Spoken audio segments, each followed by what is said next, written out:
ಕುರ್ಚಿ ಕಾದಾಟದ ನಡುವಿನಲ್ಲೇ ಇದರ ಚರ್ಚೆಯ ನಡುವಿನಲ್ಲೇ ಶಕ್ತಿ ಪ್ರದರ್ಶನಕ್ಕೆ ಮುಂದಾದ್ರ ಡಿಕೆಶಿ.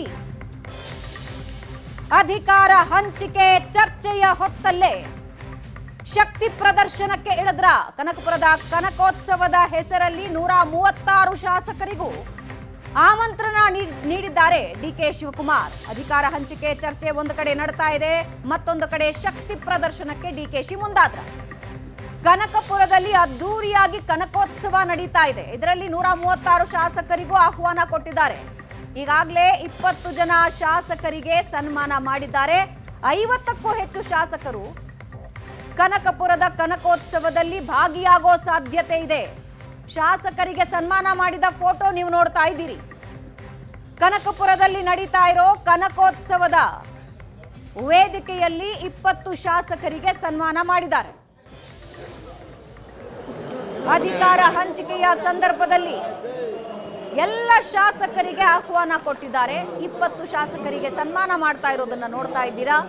ಈ ಮೂಲಕ ಶಕ್ತಿ ಪ್ರದರ್ಶನಕ್ಕೆ ಡಿಕೆಶಿ ಮುಂದಾದ್ರ.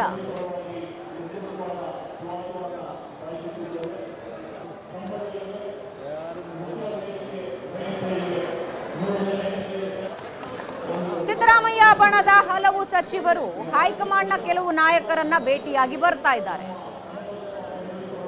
ಮತ್ತೊಂದು ಕಡೆ ಡಿಕೆ ಶಿವಕುಮಾರ್ ಕನಕೋತ್ಸವದ ಹಿನ್ನೆಲೆಯಲ್ಲಿ ಅದರ ಹೆಸರಿನಲ್ಲಿ ಎಲ್ಲ ಶಾಸಕರಿಗೆ ಆಹ್ವಾನ ಕೊಟ್ಟಿದ್ದಾರೆ. ಬನ್ನಿ ಕನಕೋತ್ಸವದಲ್ಲಿ ಭಾಗಿಯಾಗಿ ಅಂತ. ಯಾರ್ಯಾರು ಬಂದಿದ್ದಾರೋ ಅವರಿಗೆ ಸನ್ಮಾನ ಮಾಡಿದ್ದಾರೆ.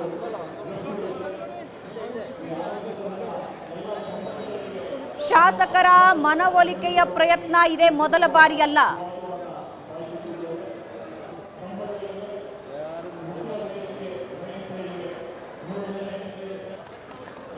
ಈ ಬಗ್ಗೆ ಇನ್ನಷ್ಟು ಡೀಟೇಲ್ಸ್ ಹಂಚಿಕೊಳ್ತಾರೆ ನಮ್ಮ ಪ್ರತಿನಿಧಿ ಮಾರುತೇಶ್. ನಮ್ಮ ಜೊತೆ ಲೈವ್ ನಲ್ಲಿ ಜಾಯ್ನ್ ಆಗ್ತಾ ಇದ್ದಾರೆ. ಮಾರುತೇಶ್, ಕನಕೋತ್ಸವ ಅನ್ನೋದು ಒಂದು ನೆಪ ಮಾತ್ರ, ಆದ್ರೆ 136 ಶಾಸಕರಿಗೂ ಆಹ್ವಾನ ಸಿಕ್ಕಿದೆ. ಈಗ ಬಂದಿರೋ ಶಾಸಕರಿಗೆ ಸನ್ಮಾನ ಮಾಡಿದ್ದಾರೆ, ಶಕ್ತಿ ಪ್ರದರ್ಶನ ಮಾಡ್ತಾ ಇದ್ದಾರೆ DK Shivakumar.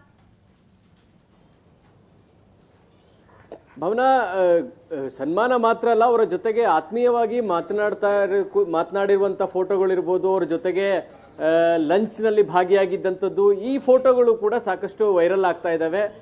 D K Shivakumar ಮತ್ತು ಡಿ ಕೆ ಸುರೇಶ್ ಇಬ್ಬರು ಕೂಡ ಈ ಕನಕೋತ್ಸವದ ವಿಚಾರಕ್ಕೆ ಸಂಬಂಧಪಟ್ಟ ಹಾಗೆ ಅತ್ಯಂತ ಮುತುವರ್ಜಿ ವಹಿಸಿ ಈ ಕಾರ್ಯಕ್ರಮವನ್ನು ಆಯೋಜನೆ ಮಾಡಿದ್ದಾರೆ.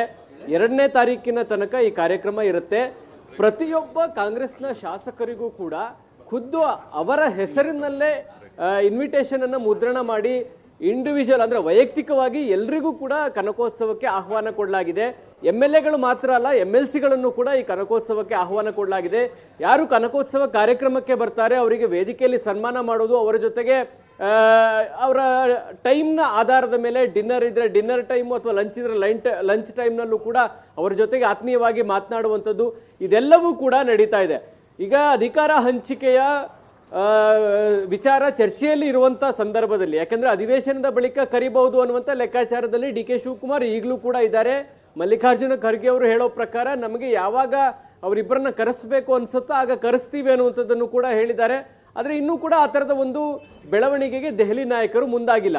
ಇದರ ಮುನ್ನ ಡಿ ಕೆ ಬ್ರದರ್ಸ್ ಮಾಡ್ತಾ ಇರುವಂತಹ ತಂತ್ರಗಾರಿಕೆಯ ಭಾಗವಾಗಿ ಕನಕೋತ್ಸವದ ವೇಳೆ ಎಲ್ಲಾ ಶಾಸಕರನ್ನ ಕರೆದು ಆತ್ಮೀಯವಾಗಿ ಮಾತನಾಡೋದು, ಅವರಿಗೆ ಸನ್ಮಾನ ಮಾಡೋದು, ಅವ್ರ ಜೊತೆಗೆ ಲಂಚ್ ಡಿನ್ನರ್ ಮಾಡ್ತಾ ಇರುವಂತದ್ದು, ಎಲ್ಲರನ್ನೂ ಒಂದು ವಿಶ್ವಾಸಕ್ಕೆ ಪಡೆಯುವಂತ ಪ್ರಯತ್ನದ ಭಾಗವಾಗಿಯೂ ಕೂಡ ಈ ಕನಕೋತ್ಸವವನ್ನ ನೋಡ್ಲಾಗ್ತಾ ಇದೆ. ನೀವು ವೇದಿಕೆ ಮೇಲೆ ಗಮನಿಸಬಹುದು, ಕಾಂಗ್ರೆಸ್ನ ಉತ್ತರ ಕರ್ನಾಟಕ ಭಾಗದ ಶಾಸಕರು ಕೂಡ ಬಂದಿದ್ದಾರೆ. ಡಿ ಕೆ ಶಿವಕುಮಾರ್ ಅತ್ಯಾಪ್ತರಾಗಿರ್ತಕ್ಕಂಥ ಶಾಸಕರು ಕೂಡ ಅಲ್ಲೇ ಇದ್ದು ಕಾರ್ಯಕ್ರಮಗಳೆಲ್ಲ ಆಯೋಜನೆಯಲ್ಲಿ ಭಾಗಿಯಾಗಿದ್ದಾರೆ.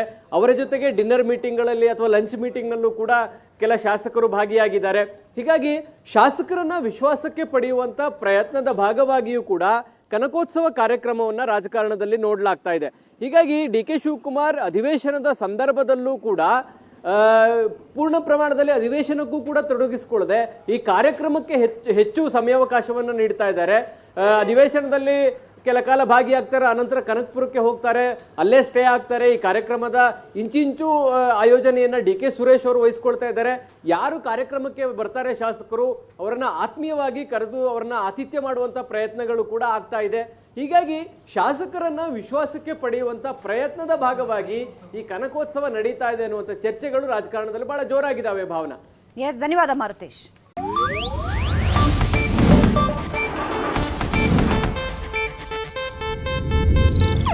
ಇದು ಏಷ್ಯಾನೆಟ್ ನ್ಯೂಸ್ ನೆಟ್ವರ್ಕ್ ಪ್ರಸ್ತುತಿ.